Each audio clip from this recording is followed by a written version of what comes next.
आपको हैरत होगी जानकर कि तवानाई सिर्फ हरकत में ही नहीं होती। हम बगैर हरकत के भी तवानाई हासिल कर सकते हैं। आइए कुछ मिसालों से इस बात को समझते हैं। फर्ज करें कि हमारे पास एक स्प्रिंग है और हम उसे दबाकर कंप्रेस कर देते हैं। अब अगर मैं स्प्रिंग के सामने एक कागज की गेंद रखूं और अपना हाथ हटा दूं, तो आप तसव्वुर कर सकते हैं कि स्प्रिंग उस गेंद पर जोर डालेगा और उसे धकेल देगा। इसका मतलब है कि इस दबे हुए स्प्रिंग में काम करने की सलाहियत है, यानी इसके अंदर तवानाई मौजूद है। नोट करें कि स्प्रिंग खुद हरकत नहीं कर रहा, फिर भी इसके अंदर तवानाई है।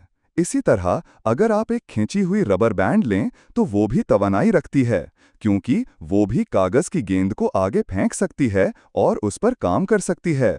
अब सवाल ये पैदा होता है कि इस तवानाई का इन्हिसार किस चीज़ पर है। मसलन हम इस स्प्रिंग के अंदर मौजूद तवानाई को कैसे बढ़ा सकते हैं। आप शायद जानते होंगे कि अगर हम स्प्रिंग को और ज़्यादा दबा दें तो वो गेंद पर ज़्यादा जोर डालेगा, जिससे वो गेंद मज़ीद दूर जा सकती है। यानी जितना ज़्यादा हम स्प्रिंग को कंप्रेस करें, उतनी ही ज़्यादा तवानाई उसमें जमा हो जाएगी। इसी तरह अगर हम रबर बैंड को और ज़्यादा खींचें तो उसमें भी तवानाई बढ़ जाएगी। तो यहाँ हम कह सकते हैं कि तवानाई का इन्हिसार इस बात पर है कि आप किसी शय को कितना दबाते या खींचते हैं। यानी इसका इन्हिसार उस शय की कॉन्फ़िगरेशन पर है कि वो किस तरह से तरतीब दी गई है या बदली गई है। अब हम एक और मिसाल लेते हैं। फर्ज करें कि हम एक गेंद को कुछ ऊंचाई तक उठाते हैं और फिर उसे छोड़ देते हैं, तो कशिश सकल यानी ग्रेविटी उस पर जोर डालकर उसे नीचे की तरफ खींचेगी, यानी ग्रेविटी उस गेंद पर काम करेगी।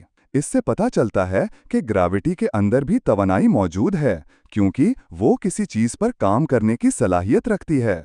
अब सवाल ये है कि ग्रेविटी की तवानाई का इन्हिसार किस पर है। आप खुद सोचें, हम इस तवानाई को कैसे बढ़ा सकते हैं।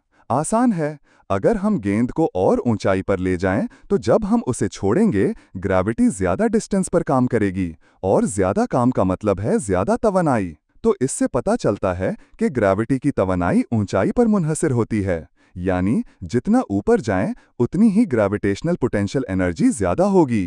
अब बात आती है, इन तमाम मिसालों में क्या कदरे मुश्तरक है। सोचें, इन सब में अगर मैं अपना हाथ छोड़ दूं तो वो अशिया हरकत में आ जाती हैं। स्प्रिंग गेंद को धकेलता है, रबर बैंड गेंद को फेंकता है, ऊंचाई से गेंद नीचे गिरने लगती है। यानी इन सब में तवानाई काइनेटिक एनर्जी में तब्दील हो जाती है। गोया ये तवानाइयां हरकत में आने का इंतजार कर रही होती हैं।